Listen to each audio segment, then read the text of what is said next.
નમસ્કાર, આપ જોઈ રહ્યા છો ન્યૂઝ 18 ગુજરાતી। હું છું સિદ્ધાર્થ ધોળકિયા। કેરોસીનના વિતરણ અંગે ચેતન ગાંધીનું નિવેદન। રાજ્યમાં 1452 કિલો લીટર કેરોસીન મોકલાયું છે અને 1 લીટરનો ભાવ 61.40 થી 66 રૂપિયા 14 પૈસા સુધીનો છે। પરિવાર દીઠ 5 લીટર કેરોસીન અપાશે। ગુજરાત ડિસ્ટ્રીબ્યુશનના પોર્ટલ પર બુકિંગની સુવિધા, પોર્ટલ પર બુકિંગ થઈ શકે એ પ્રકારની વ્યવસ્થા કરાઈ છે। ડિસ્ટ્રીબ્યુશન સ્થળો પર નોડલ ઓફિસર અને પોલીસ તૈનાત છે। 1029 કર્મચારીઓની ટીમ તૈનાત કરવામાં આવી છે।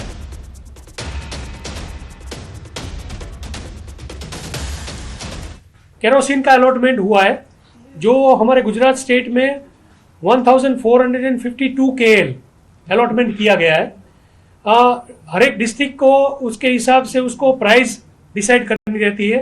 सारे जिलों की एवरेज कॉस्ट 61 रुपये 40 पैसे से लेके 66 रुपये 14 पैसे, मतलब 61.40 से लेके 66.14 पर लीटर प्राइस आई है। तो वो ट्रांसपोर्टेशन और बाकी सबको इंक्लूड करके जो केरोसिन का अलॉटमेंट रहेगा इन एडिशन टू एलपीजी, तो वो पर फैमिली 5 लीटर रहेगा।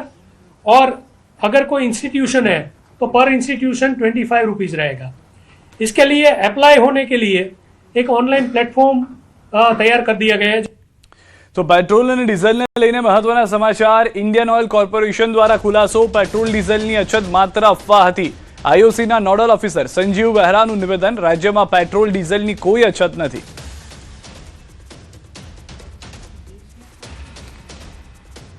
गुजरात स्टेट में तीनों oil company, Indian oil, Bharat petroleum और एचपीसीएल को तीनों कंपनी मिला के 5133 रिटेल आउटलेट्स है। और सारे आउटलेट्स में जो डीजल और पेट्रोल सफिशिएंट क्वांटिटी में अवेलेबल है। इसको छोड़ के जो हमारा सप्लाई पॉइंट्स है, हमारा 17 सप्लाई पॉइंट्स है तीनों कंपनी का मिला के, वहाँ पे भी एडेक्वेट इन्वेंट्री है। So there is nothing to panic about. तो गैस सिलिंडर मुद्दे संजीव बेहराનું નિવેદન। માર્ચમાં 75 લાખ સિલિન્ડરનું બુકિંગ થયું। માર્ચમાં 68 લાખ સિલિન્ડર અમે ડિલિવર પણ કર્યા છે। સિલિન્ડરનું પણ પેનિક બુકિંગ થયું હતું। 5 કિલો સિલિન્ડર અંગે પણ હવે ઇશ્યુ નથી। જનતાને અફવાઓમાં ન આવવા આપી સૂચના। मार्च के महीने में 75 लाख बुकिंग हुई थी। 75 लाख की सिलेंडर की बुकिंग हुई थी, जो नॉर्मल बुकिंग से काफ़ी ज़्यादा है, थोड़ा ज़्यादा है। लेकिन उसके साथ साथ मार्च के महीने में हम लोग 68 लाख सिलेंडर डिलीवर भी किए थे।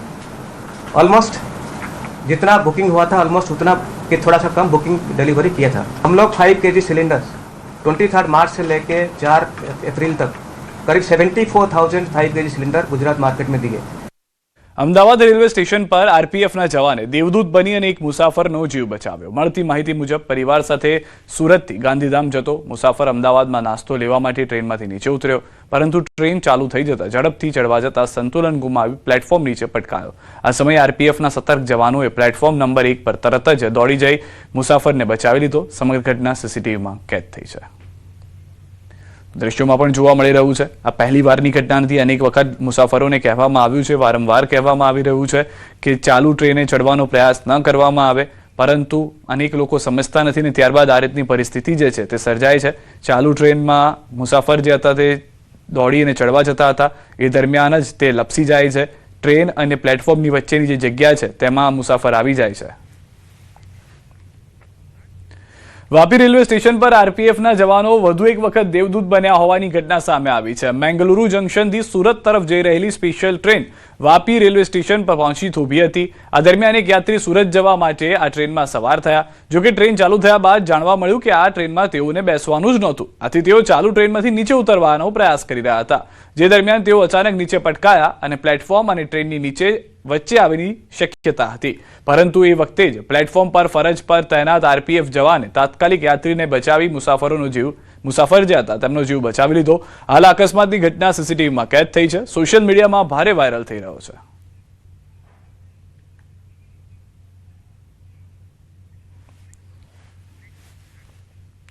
બનાસકાંઠામાં દાંતા તાલુકાના પાડલિયા ગામે વન વિભાગ અને સ્થાનિકો વચ્ચે થયેલા ઘર્ષણ મામલે હાઈકોર્ટે ઝાટકણી કાઢી છે। વન વિભાગની કામગીરી પર ગંભીર સવાલો ઉઠાવ્યા છે।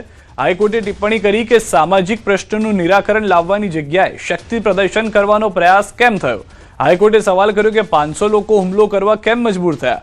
પોલીસ પ્રોટેક્શન સાથે રોપા વાવવાની જવાની જરૂર શું હતી અને એક્ઝિક્યુટિવ મેજિસ્ટ્રેટને સાથે કેમ લઈ જવામાં આવ્યા તે મુદ્દે પણ સ્પષ્ટતા માંગવામાં આવી। કોર્ટે એ પણ પ્રશ્ન કર્યો કે શું વન વિભાગે અગાઉ કલેક્ટરને સ્થાનિકોની સમસ્યાની જાણ કરી હતી કે નહીં। હાઈકોર્ટે નોંધ્યું કે સ્થાનિકોને સમજાવવાની જગ્યાએ પોલીસ બળનો ઉપયોગ કરવો યોગ્ય નથી। આ સમગ્ર મામલે વન વિભાગના ઉચ્ચ અધિકારીઓ પાસેથી જવાબ માંગવામાં આવ્યો છે અને આગામી સુનાવણી 13 એપ્રિલે હાથ ધરાશે।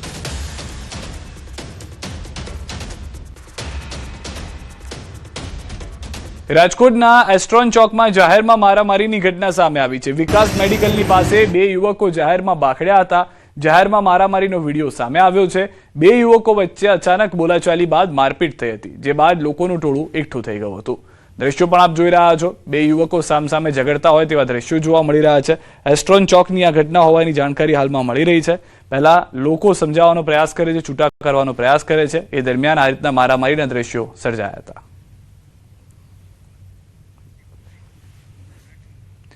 પોરબંદર માટે આજનો સોમવાર ગોજારો સાબિત થયો છે, જ્યાં એક જ દિવસે બે અલગ અલગ અકસ્માતો કુલ 5 લોકોના મોત નીપજ્યા છે।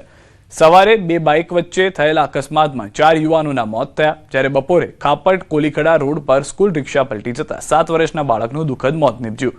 પરીક્ષા આપવા જતા સમયે બનેલી આ ઘટનાથી પરિવાર પર આભ તૂટી પડ્યું, જ્યારે અન્ય એક બાળકને ઈજા પહોંચી હતી। અકસ્માતનું કારણ રસ્તા પર અચાનક પશુ આવી જતા ડ્રાઈવરે બચાવ કરવાનો પ્રયાસ કરતા રિક્ષા પલટી મારી હોવાનું સામે આવ્યું છે। આ ઘટનાને સમગ્ર વિસ્તારમાં ચકચાર જગાવી ચૂકી છે અને રસ્તા પર ઢોરના મુદ્દે તંત્રની બેદરકારી સામે લોકોમાં રોષ ફાટી નીકળ્યો છે।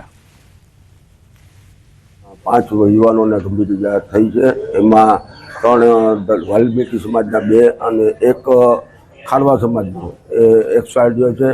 એક ખારવા સમાજનો યુવાન છે એ ગંભીર ઈજા સાથે રાજકોટ રિપોર્ટ કર્યો। બીજો એક યુવાન છે વાલ્મીકી સમાજનો, એને ગંભીર ઈજા નથી પણ એક પણ સારવારે થશે। સાબરકાંઠાથી સમાચાર। હિંમતનગર વિજાપુર હાઈવે પર અકસ્માત થયો છે। દેરોલ પાસે અકસ્માતમાં એકનું મોત થયું છે। ટ્રેક્ટર અને કાર વચ્ચે સર્જાયો છે ગમખ્વાર અકસ્માત। પૂર ઝડપે જતી કાર ટ્રેક્ટર પાછળ ઘૂસી ગઈ હતી। ટ્રેક્ટર ચાલકનું ટાયર નીચે આવી જતા મોત થયું છે। અકસ્માતમાં 2 લોકો ઘાયલ થયા છે, સારવાર માટે ખસેડાયા છે। તો 2 લોકો ઘાયલ જે થયા તુરંત સારવાર માટે મોકલવામાં આવ્યા હતા। હિંમતનગર વિજાપુર હાઈવે પર આ ભયાનક અકસ્માતના દ્રશ્યો પણ આપ જોઈ રહ્યા છો। દેરોલ પાસે અકસ્માતમાં એક વ્યક્તિનું તો ઘટના સ્થળે જ મોત નીપજ્યું હોવાની જાણકારી છે। ટ્રેક્ટર અને કાર વચ્ચે અકસ્માત સર્જાયો હોવાની જાણકારી મળી રહી છે। સાબરકાંઠામાં અમદાવાદ ઉદયપુર નેશનલ હાઈવે પર અકસ્માત થયો છે। ટ્રકે બાઇકને ટક્કર મારતા ચાલકનું ઘટના સ્થળે જ મોત થઈ ગયું છે। અન્ય 2 લોકો ઘાયલ થતા સારવાર અર્થે ખસેડાયા છે। ગાંભોઈમાં રણાસણ ચોકડી નજીક આ ઘટના બની હોવાની જાણકારી મળી રહી છે। જૂનાગઢ શહેરના કડિયાવાડ વિસ્તારમાં 2 દિવસ પહેલા જર્જરિત એપાર્ટમેન્ટનો કાટમાળ પડતા એક મહિલાને ગંભીર ઈજા પહોંચી હતી। બીજી તરફ રસ્તા બિસ્માર હોવાથી એમ્બ્યુલન્સ પણ જઈ શકી ન હતી। જર્જરિત ઇમારતો અને બિસ્માર રસ્તાને કારણે ત્રાહિમામ પોકારી ઉઠેલા વેપારીઓએ કડિયાવાડ બજાર સજ્જડ બંધ કરીને ધરણા કર્યા અને મહાનગરપાલિકાના અધિકારીઓ અને કોર્પોરેટર સામે નારાજગી વ્યક્ત કરી। ઘટનાની જાણ થતાં ધારાસભ્ય સંજય કોરડિયા ધરણા સ્થળે પહોંચ્યા હતા અને વેપારીઓની વાત સાંભળી હતી અને ગણતરીના દિવસોમાં જ કામગીરી રસ્તાની પૂર્ણ કરવાની ખાતરી આપી। બાદમાં મનપાના અધિકારી અને કોન્ટ્રાક્ટરોને આડે હાથ લીધા અને તાત્કાલિક રસ્તા અને જર્જરિત ઇમારતોની કામગીરી શરૂ કરવાની કડક સૂચના આપી હતી। 3 દિવસ પહેલા કડિયાવાડમાં લક્ષ્મી એપાર્ટમેન્ટ ઉપરથી એક કાટમાળ પડેલો હતો, જે એ કાટમાળ મારા ધર્મપત્ની ઉપર પડેલો હતો। તેને આજે 22 ટાંકા આવેલા છે, હાથમાં 8 થી 10 ફ્રેક્ચર છે, જેનું ઓપરેશન આજે છે। કડિયાવાડના તમામ રસ્તા ખરાબ છે। અમારે રોડ રસ્તાની માંગણી હતી અને આ બધા બિલ્ડિંગ જે છે એની માંગણી હતી। ધારાસભ્ય શ્રી આવ્યા, એ જવાબદારી લીધી છે ધારાસભ્યએ। 20 તારીખની અંદર બધા કામ ચાલુ થઈ જશે। પણ આપણે કંઈ વાત ન સમજી ગમે ત્યારે ખોદીને ગમે ત્યારે વહી જાય, ગમે એટલા દિવસે રોડ કરી એ યોગ્યતા નથી। એટલે અધિકારીશ્રી સાથે બોલાવી એમની સાથે ચર્ચા કરી અને તાત્કાલિક અસરથી જે કામ ચાલુ છે એ રોડો પૂરા થાય, લોકોની હેરાનગતિ ના થાય અને બધા સાથે મળી અને જૂનાગઢનો વિકાસ કરી એવી ભાવના સાથે આજે બધા વેપારીઓ સાથે એમની ચર્ચા કરી હતી ને વેપારીઓ ખુશ થઈ ગયા છે। અને સમાચારમાં હવે વાત સ્વરાજના સંગ્રામની।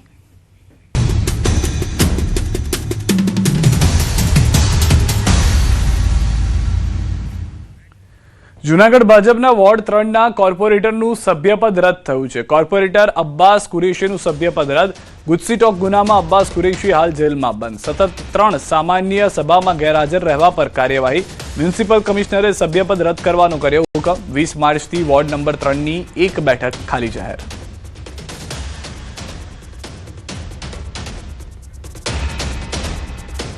છોટાઉદેપુરથી સમાચાર. કોંગ્રેસ નેતા સુખરામ રાઠવાનું નિવેદન. કોંગ્રેસના ઉમેદવારોને જીતાડવા મહેનત કરીશ, મારા ઘરેથી કોઈ ચૂંટણી નહીં લડે. જિલ્લાના અન્ય યુવાનોને તક આપીશું, કોંગ્રેસ જીતે તે માટે તનતોડ મહેનત કરીશું તેવું કહેવામાં આવ્યું છે રાઠવા તરફથી.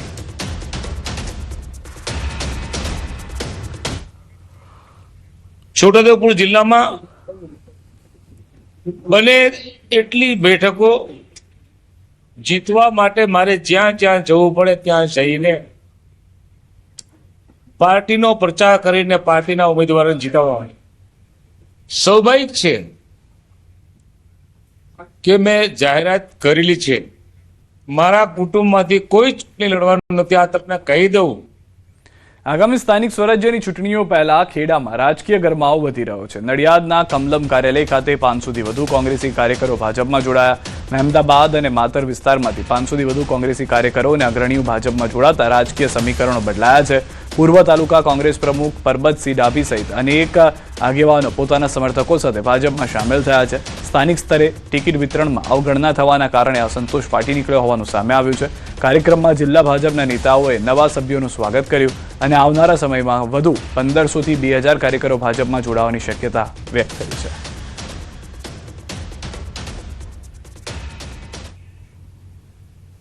જે પ્રકારે આજે 2 જિલ્લા પંચાયતની સીટ કોંગ્રેસ મુક્ત થઈ, એવી જ રીતે ખેડા જિલ્લાની બધી સ્થાનિક સ્વરાજ્યની ચૂંટણીમાં કોંગ્રેસ મુક્ત ખેડા જિલ્લો બની અને બધી જ સંસ્થાઓમાં ભારતીય જનતા પાર્ટીનો ભગવો લહેરાશે એવો વિશ્વાસ વ્યક્ત કરી અને ખેડા જિલ્લાના ભારતીય જનતા પાર્ટીના સ્થાપના દિવસે બધા જ કાર્યકર્તાઓને ખૂબ ખૂબ શુભકામનાઓ. 50 કાર્યકરો કોંગ્રેસના ભારતીય જનતા પાર્ટી સ્થાપના દિવસે આજે ભારતીય જનતા પાર્ટી વિધિવત ખેસ પહેરી અને જોડાણ થયેલ હોય. બાજુના ગામમાંથી ફરિયાદમાંથી પણ જે 10-15 લોકો પણ એ પણ કાર્યકરો ભારતીય જનતા પાર્ટી જોડે મારી જિલ્લા. રાજકોટમાં મહાનગરપાલિકાની ચૂંટણી પહેલા આક્ષેપ પ્રત્યે આક્ષેપથી મામલો ગરમાયો છે. કોંગ્રેસ નેતા વશરામ સાગઠિયા અને મકબૂલ દાઉદાણી દ્વારા જિલ્લા કલેક્ટરને રજૂઆત કરી. પોતાના મત વિસ્તારમાં ભાજપના કહેવાથી જે લોકો વસવાટ નથી કરતા તેના નામ મતદાર યાદીમાં ઉમેર્યા હોવાનો આક્ષેપ કર્યો. ધારાસભ્ય ઉદય કાનગડ સામે આક્ષેપ કર્યા. વિસ્તારમાં લઘુમતી સમાજના મતદારો છે તો અન્ય આહિર સમાજના મતદારો કઈ રીતે ઉમેરવામાં આવ્યા તેવા આક્ષેપ થયા છે. એક અનુસૂચિત જાતિ કે જ્યાં બીજા કોઈ સમાજના માણસ નથી રહેતા, એટલે અનુસૂચિત જાતિ એટલે દલિત સમાજના વિસ્તારમાં પણ એક કાનગડનું નામ ચડાવેલું છે. આની રજૂઆત આ પહેલાં એક કાનગડ એક નામ ગોત્યું હતું ત્યારે કરી, ત્યાર પછી અત્યારે નવા એસઆઈઆર મુજબ આ લોકોએ પોતાના માણસોના નામ કઈ રીતે ખોટા એવિડન્સ આપીને રજૂ કર્યા છે. જે મકાનના નંબર છે, મકાનના નંબર ખોટા નાખ્યા છે. અમારી મતદાર યાદીમાં જે ખોટા 4 લોકોના મત છે, જી જ્ઞાતિના લોકો આજથી 20 વર્ષ થયા. 20 વર્ષની અંદર કોઈ ઈ જ્ઞાતિના લોકો અહીંયા રહેતા નથી અને અત્યાર લગીની જેટલી મતદાર યાદી આવી એમાં એ લોકોના નામ નહોતા અને છેલ્લી જે આખરી મતદાર યાદી આવી એટલે એના નામ આવી ગયા. જે ઈ જ્ઞાતિના કોઈ પણ લોકો 20 વર્ષ ત્યાં રહેતા નથી. ચૂંટણી પહેલા ઠાસરામાં પક્ષપલટાની સિઝન શરૂ થઈ છે. આગરવા ગામે 200થી વધુ નારાજ કાર્યકરોએ કોંગ્રેસનો કેસ ધારણ કર્યો. યુવા સરપંચના પતિ ભૂપેન્દ્ર રાઠોડની આગેવાનીમાં કાર્યકરોએ પક્ષ બદલી કોંગ્રેસનો હાથ પકડ્યો. આ કાર્યક્રમમાં કોંગ્રેસના ખેડા જિલ્લા પ્રભારી ભારતસિંહ પરમારે ભાજપ પર આકરા પ્રહાર કર્યા હતા. ભાજપની તાનાશાહી વિચારધારાથી કંટાળી કાર્યકરો પક્ષ છોડીને કોંગ્રેસ તરફ વળી રહ્યા છે.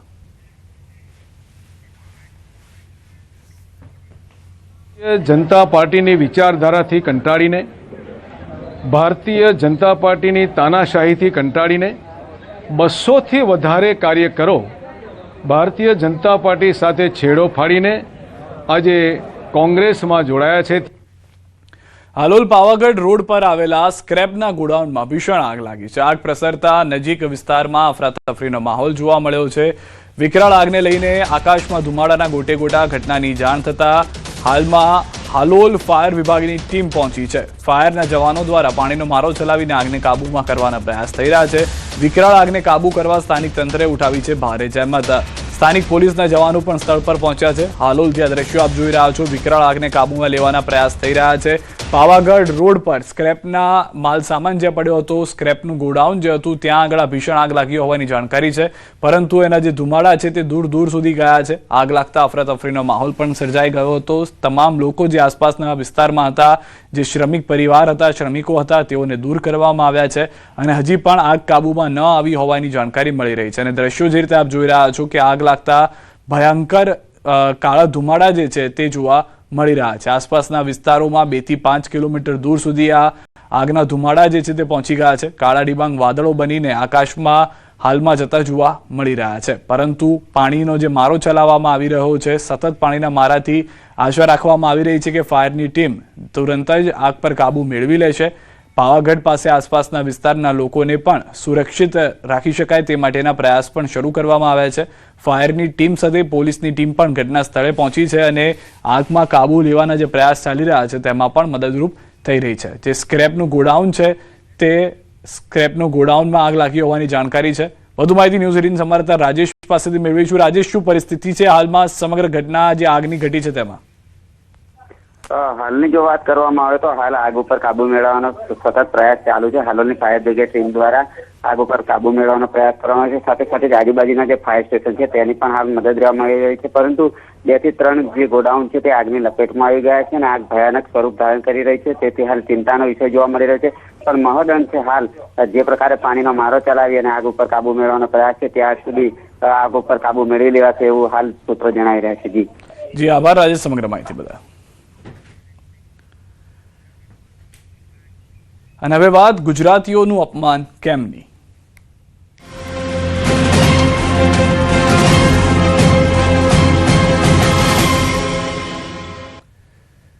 સીએમ ભૂપેન્દ્ર પટેલના કોંગ્રેસ પર પ્રહાર. 6.5 કરોડ ગુજરાતીઓનું અપમાન. કોંગ્રેસની આ માનસિકતા વર્ષોથી છે. કોંગ્રેસે ગુજરાત સાથે અન્યાય કર્યો છે. ગુજરાતી વિરુદ્ધની માનસિકતા વર્ષોથી છે. ગાંધીજી અને સરદાર પટેલની ગરિમાને ઠેસ પહોંચાડી છે.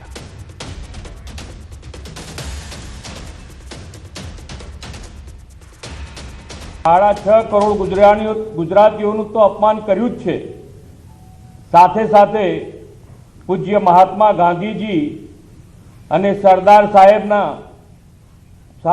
સાહેબની પાવન ધરતીની ગરિમાને પણ ઠેસ પહોંચાડી છે.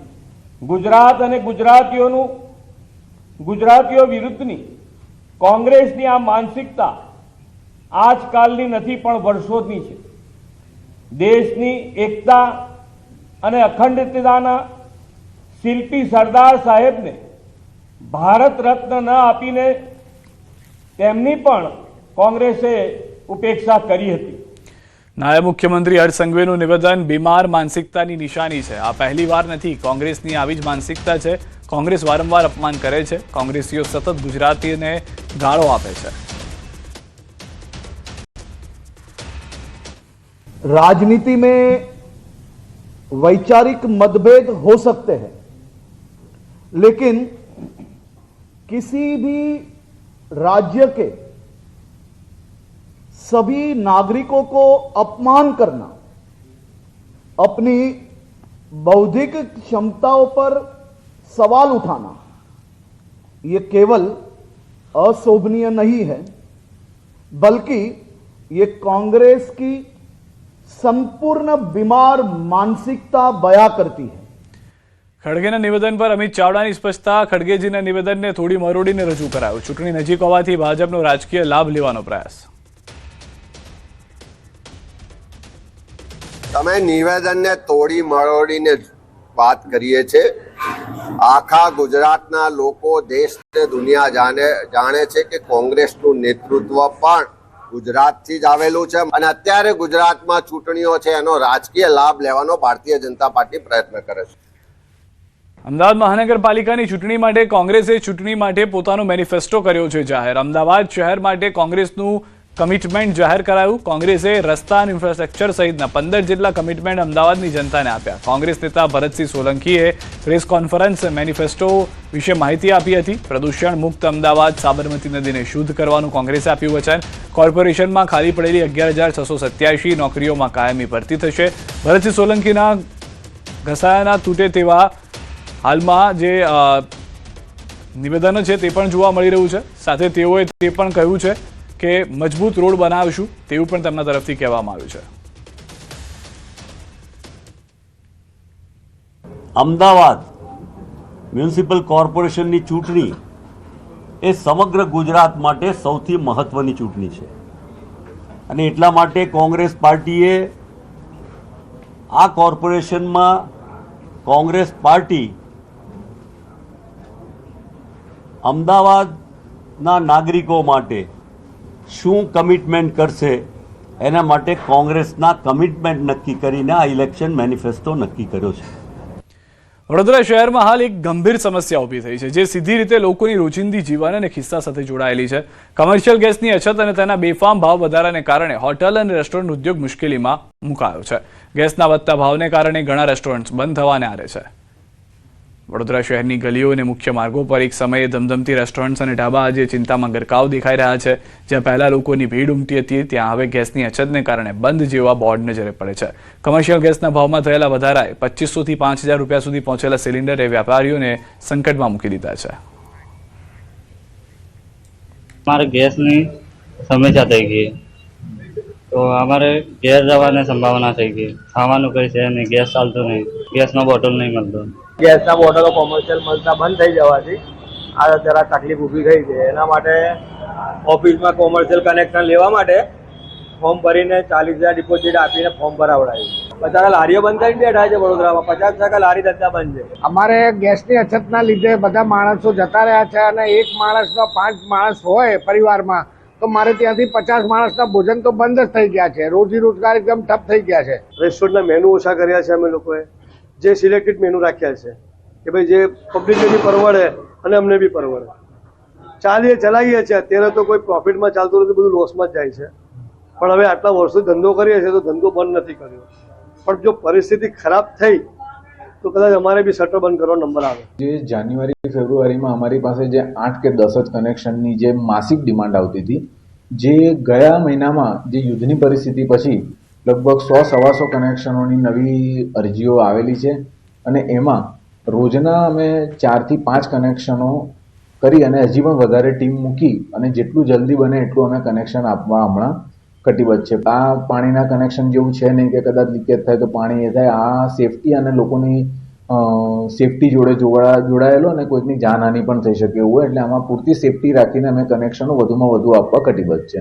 ખાડી દેશોમાં યુદ્ધની પરિસ્થિતિ સર્જાઈ ત્યારથી હોટલ, રેસ્ટોરન્ટ અને જે રેકડી ધારકો છે તેમની મુશ્કેલીમાં દિવસે ને દિવસે વધારો થઈ રહ્યો છે. પરિસ્થિતિ એવી છે કે પુરવઠા વિભાગે કીધું કે હોટલ, રેસ્ટોરન્ટ સંચાલકોને 10% કોમર્શિયલ ગેસનો પુરવઠો આપીશું, પરંતુ એ પુરવઠો પણ પૂરતો મળતો નથી. એના કારણે એક બાદ એક હોટલ, રેસ્ટોરન્ટનો વ્યવસાય જે છે તે ઠપ થવાના એટલે કે બંધ થવાના શરૂ થઈ ગયા છે. અત્યારે આપણે કોઠી 4 રસ્તા પાસે ઊભા છીએ અને અહીંયા આ દ્રશ્યો જોઈ શકાય છે કે આ જે રેસ્ટોરન્ટના સંચાલક છે તેમના દ્વારા અહીંયા સ્પષ્ટ લખવામાં આવ્યું છે કે ગેસની અછત હોવાના કારણે આ જે ભોજનાલય જે છે તે બંધ કરી દેવામાં આવ્યું છે અને બંધ કરેલી હાલત પણ તમે જોઈ શકો છો કે ટેબલ પર ખુરશીઓ ચડાવી દીધી છે. અને સમાચારોમાં અત્યારે બસ આટલું જ. આપ જોતા રહો ન્યૂઝ 18 ગુજરાતી.